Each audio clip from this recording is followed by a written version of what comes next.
இங்கே நம்ம என்ன பண்ண போகிறோம் இன்றைக்கி அப்படின்னா பிளாக் ஒர்க் எப்படி பண்ணுறாங்க அப்படின்ற பிளாக் ஒர்க்கில் ஃபஸ்ட்டு லைனு சாலிட் பிளாக் வைக்கிறோம். ஓகேவா? ஃபஸ்ட்டு லைன் ஃபுல்லாகவே சாலிட் பிளாக்கு, அதுக்கப்புறம் மேலே ஃபுல்லாக ஹாலோ பிளாக்கு.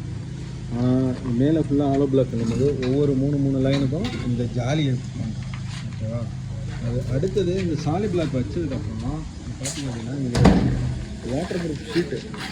ஸோ ஒரு லைனை சாலிட் பிளாக் வச்சுட்டு மேலே வந்து ஃபுல்லாக வாட்டர் ப்ரூஃப் ஷீட்டு, அதுக்கப்புறம் வந்து ஃபுல்லாக ஹாலோ பிளாக்கு. ரெண்டாவது இது வந்து உள்ளே வர வால், இது அவுட்டரில் வர வால். அவுட்டர் வால் ஃபுல்லாக வந்து தெர்மல் பிளாக் கிடக்கும். தெர்மல் இதுதான் தெர்மல் பிளாக்கு. இது வந்து அவுட் சைடு வாலில், இதெல்லாம் ஹாலோ பிளாக்கு. இன்சைடு வால் கீழே ஃபுல்லாக எல்லா இடத்துலையுமே சாலிட் பிளாக். இதெல்லாம் தெர்மல் அவுட் சைடுன்றது.